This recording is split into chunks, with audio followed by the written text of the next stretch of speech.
Hello, good evening. कैसे हो सभी? आज हम करने वाले क्विकली रिवीजन किसकी? डीपीएसपी की। इसका करेंगे, डीपीएसपी पढ़ेंगे आज। डीपीएसपी होता क्या है और कौन कौन से आर्टिकल में ये डीपीएसपी मेंशन है। ठीक है, पहले तो आपको पता होना चाहिए डीपीएसपी की फुल फॉर्म क्या होती है, डायरेक्टर प्रिंसिपल और स्टेट पॉलिसी। दूसरा आपको पता होना चाहिए डीपीएसपी होता क्या है। तो इसके अंदर कुछ स्टेट की लिए कुछ प्रिंसिपल दिए हुए कि स्टेट जब भी कोई पॉलिसीज बनाएगी तो उनके अंदर इन प्रिंसिपल का ध्यान देगी। स्टेट की ड्यूटी दी हुई है कहां पे? डीपीएसपी के अंदर। ठीक है, स्टेट की ड्यूटी बनती है कि डीपीएसपी के अंदर जितने भी आर्टिकल्स हैं, उनके अंदर जितने भी प्रिंसिपल्स हैं, उनको क्या करेगी? फॉलो करेगी। कौन? हमारी स्टेट। आया इतना समझ में? ठीक है भाई, अब चलते हैं आगे। आगे क्या बोला जाता है? आगे बोला जाता है कि अगर आपसे पूछेगा डीपीएसपी कहाँ पे मेंशन है, कोई अगर पूछ बैठा, आप ज्ञान दे रहे हो डीपीएसपी ये होता है, डीपीएसपी की फुल फॉर्म ये होती है, लेकिन आपको ये नहीं पता कि मेंशन कहाँ पर है, तो क्या हो जाएगा? बहुत बुरा हो जाएगा। ठीक है, आधा ज्ञान कभी नहीं रखना चाहिए। तो पार्ट 4 के अंदर हमारे कॉन्स्टिट्यूशन के अंदर आर्टिकल 36 से लेके आर्टिकल 51 तक क्या मेंशन है? डीपीएसपी। ठीक है भाई, कौन से आर्टिकल से लेके? आर्टिकल 36 से लेके आर्टिकल 51 तक। ठीक है, the concept of DPSP emerge article 55 of the Irish constitution. मतलब कि हमारे कॉन्स्टिट्यूशन को, हमारे भारत के संविधान को क्या बोला जाता है? Back ब्रोइंग constitution. ठीक है, मतलब कि हमने दूसरी जितनी भी कंट्रीज है उनसे क्या लिया है? उनके कॉन्स्टिट्यूशन से कुछ प्रोविजंस भी लिए हैं और उनको मॉडिफाई करा है। ठीक है, ये नहीं कॉपी कर लिया है तुम्हारी तरह एग्जाम में चीटिंग करके छाप लिया है पूरा, नहीं, उसको मॉडिफाई करा है। ठीक है, लोगों की नीड के जैसे, जो लोगों को नीड है ऐसे ही करा है। ठीक है, और ऐसे ही हमने जो ये डीपीएसपी का कॉन्सेप्ट है, ये कहां से लिया है? हमने इरिश के कॉन्स्टिट्यूशन से लिया है, आर्टिकल 45 से। ठीक है, इरिश का संविधान खोलोगे तो उसके अंदर आपको आर्टिकल 45 के अंदर डीपीएसपी मेंशन दिख जाएगा। ठीक है भाई, ये हमने इरिश से लिया है, इतना ध्यान रखना है। कहां पे मेंशन है इतना ध्यान रखना है, और क्या होता है ये भी ध्यान रख लेना। अब डीपीएसपी सबसे एक अच्छी बात है कि डीपीएसपी अच्छी तो नहीं, एक और बात है ये ध्यान रखना है, ये भी ध्यान रखना है, डीपीएसपी नॉन इन्फोर्सेबल, मतलब कि इसको लागू नहीं किया जा सकता, आप इसको लागू नहीं कर सकते हो, ये नॉन जस्टिएबल है। अब जस्टिएबल नॉन जस्टिएबल क्या होता है? जस्टिएबल वो होता है, जस्टिएबल राइट वो होती है जिसके अंदर अगर कोई भी उन राइट को, उन आर्टिकल्स को फॉलो नहीं करते हैं, ठीक है, कोई भी एक्सप्लॉइट करता है, तो उसके अगेंस्ट आप क्या कर सकते हो? कोर्ट में जाके केस कर सकते हो। ठीक है, लेकिन नॉन जस्टिएबल में क्या होता है? ना बाबा ना, गलती नहीं करने का ऐसा। ठीक है, आप कोई केस दर्ज नहीं कर सकते हो। मतलब कि डीपीएसपी के अंदर जितने भी आर्टिकल के अंदर मेंशन है हमारी स्टेट की ड्यूटी, अगर स्टेट परफॉर्म नहीं करती है तो हम क्या नहीं कर सकते? कोर्ट में नहीं जा सकते हैं। इतना समझ में आया? अब चलो पढ़ भी लेते हैं कहां पे मेंशन है। तो आर्टिकल 46 से स्टार्ट होते हैं और आर्टिकल 51 के अंदर खत्म हो जाते हैं हमारे डीपीएसपी। इतने सारे कैसे याद करेंगे? करेंगे यार, एक बार नहीं, दो बार नहीं, 3 बार, कितनी बार याद करें? होंगे तो सही, कभी तो याद होंगे। आर्टिकल 36 क्या बोलता है? Definition of state. एक स्टेट को डिफाइन करता है, स्टेट क्या है। ठीक है, ये स्टेट नाम का जो अगर कुछ ऊपर ही टॉपिक के अंदर मेंशन है कि डायरेक्टर प्रिंसिपल स्टेट पॉलिसी। अब जब आपको यही नहीं पता स्टेट क्या है तो कौन से प्रिंसिपल फॉलो करेगी? ठीक है, आप देखो स्टेट क्या होता है? स्टेट एक ग्रुप होता है, ठीक है, जो लोगों के वेलफेयर के लिए काम करता है, वो होगा स्टेट। अब वो कोई एनजीओ हो सकता है, वो कोई लोकल गवर्नमेंट हो सकती है, वो सेंट्रल गवर्नमेंट भी हो सकती है, वो स्टेट गवर्नमेंट भी हो सकती है। ठीक है, अगर कोई पूछता है कि कॉन्स्टिट्यूशन के अंदर किस में मेंशन है डिफाइन द स्टेट, मतलब कौन से हमारे कॉन्स्टिट्यूशन के अंदर कहां पे मेंशन है स्टेट, तो आप क्या बोलोगे? आर्टिकल 36। आर्टिकल 37 क्या बोलता है?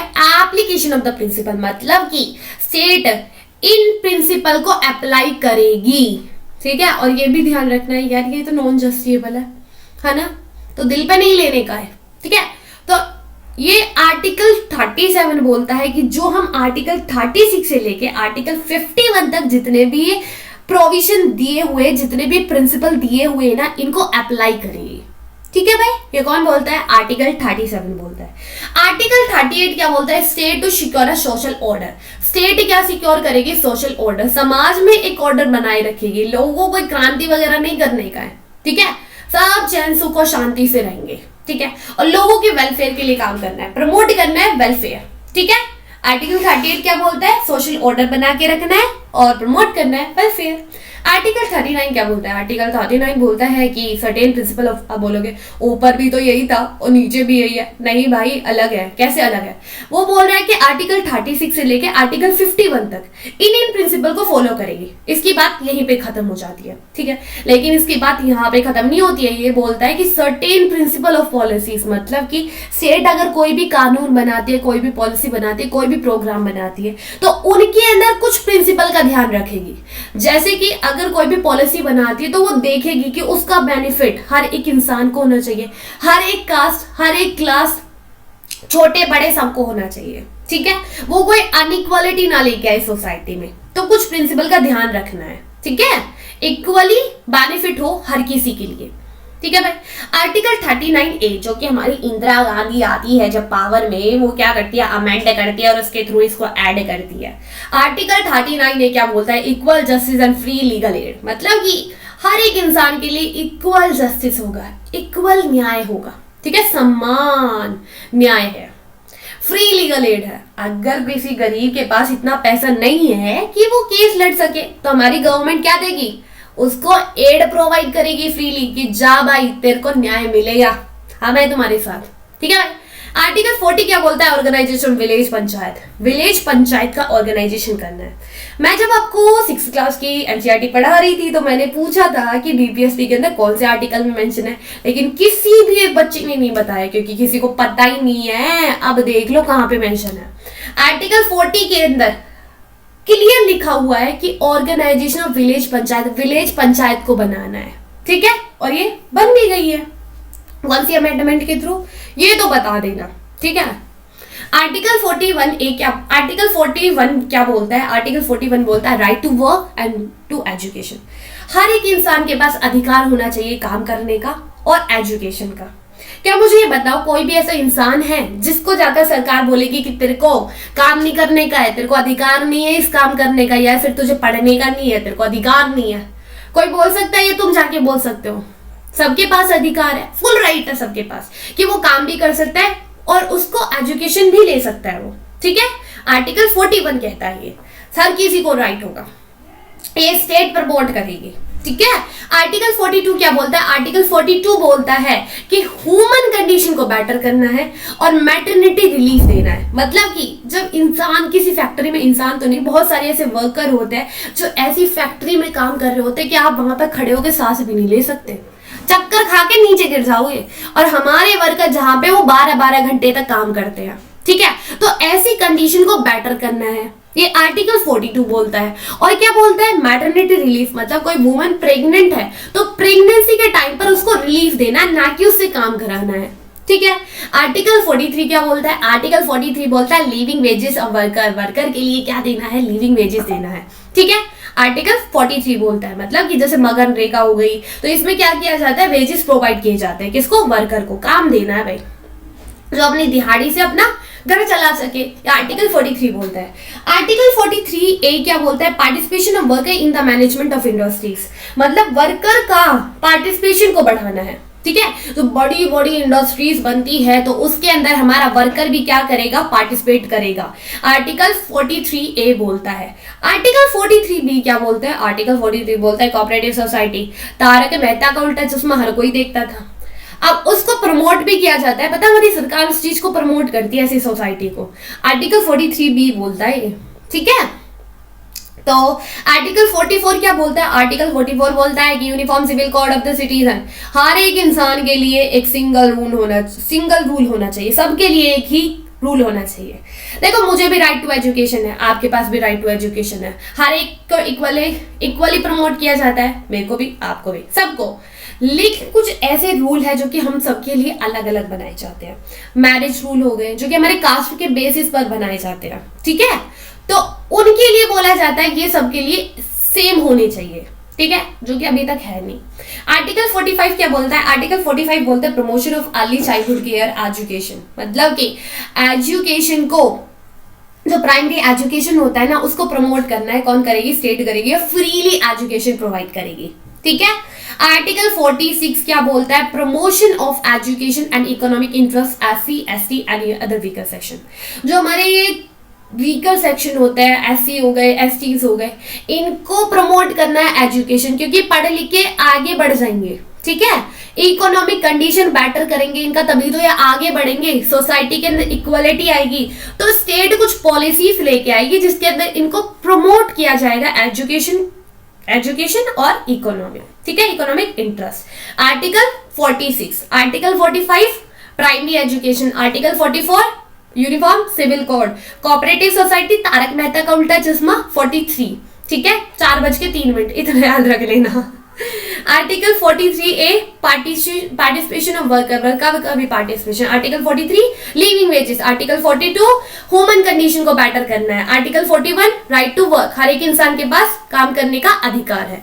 आगे चलते हैं, आर्टिकल 47 क्या बोलता है? आर्टिकल 47 बोलता है कि स्टेट की ड्यूटी बनती है किस चीज की, जो न्यूट्रिशन का लेवल है उसको बढ़ाना है और इंप्रूव करना है लोगों की हेल्थ को, ठीक है। स्टेट की क्या ड्यूटी बनती है? न्यूट्रिशन का लेवल को बढ़ाना है और पब्लिक हेल्थ को इंप्रूव करना है, 47 आर्टिकल में बोला जाता है। आर्टिकल 48 क्या बोलता है कि एग्रीकल्चर का ऑर्गेनाइजेशन करना है, मतलब एग्रीकल्चर को प्रमोट करना है ज्यादा से ज्यादा, और ह्यूमन हस्बेंड्री को। देखो हमारे जो किसान होते हैं वो क्या, उनके पास बस खाली वो पूरा निर्भर होता है एग्रीकल्चर के ऊपर। कभी बाढ़ भी आ सकती है, कभी बारिश भी आ सकती है जिनसे उनकी फसल खराब होगी, पर लेकिन ऐसा होना नहीं चाहिए यार, ठीक है। लेकिन क्या होता है भाई, किसी को नहीं पता प्रकृति का कुछ भी हो जाए, ठीक है। तो क्या होता है कि वो पूरा का पूरा निर्भर ना हो उसके ऊपर, तो इसलिए उसके पास कोई सेकंड भी काम होना चाहिए, ठीक है। तो वो क्या करता है, एनिमल हस्बेंड्री करता है, पशुपालन करता है, ठीक है। पशुपालन जैसे कि वो गाय वाय पालता है और उसका दूध बेचता है तो उससे वो कमाता है, ठीक है। तो ये आर्टिकल 48 बोलता है। आर्टिकल 48A जो कि अमेंडमेंट के थ्रू लेके आया गया था, प्रोटेक्ट करना है, इंप्रूव करना है अपने इन्वायरमेंट को, और जो बड़े बड़े घने घने जंगल है और जो हमारे जंगली जानवर है इनको भी बचाना है, ठीक है। कोई इनका शिकार ना करे और जो बड़े बड़े पेड़ होते हैं उनको भी ना काटे। ये कौन बोलता है? Article 48A।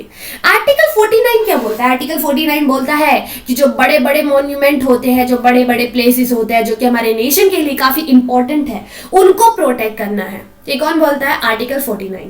आर्टिकल 50 क्या बोलता है? जुडिशरी को और एग्जीक्यूटिव को दोनों को सेपरेट रखना है, ठीक है। जितना हो सके ना दोनों को सेपरेट करो, ठीक है। और हमारी कंट्री के अंदर भाई अलग ही है ना, जुडिशरी एग्जीक्यूटिव के काम में टांग अड़ाती है ना ही जुडिशरी एग्जीक्यूटिव डालती, ठीक है। तो यही है आर्टिकल 15 जिसमें बोला जाता है जुडिशरी अलग होनी चाहिए, एग्जीक्यूटिव भी अलग होनी चाहिए।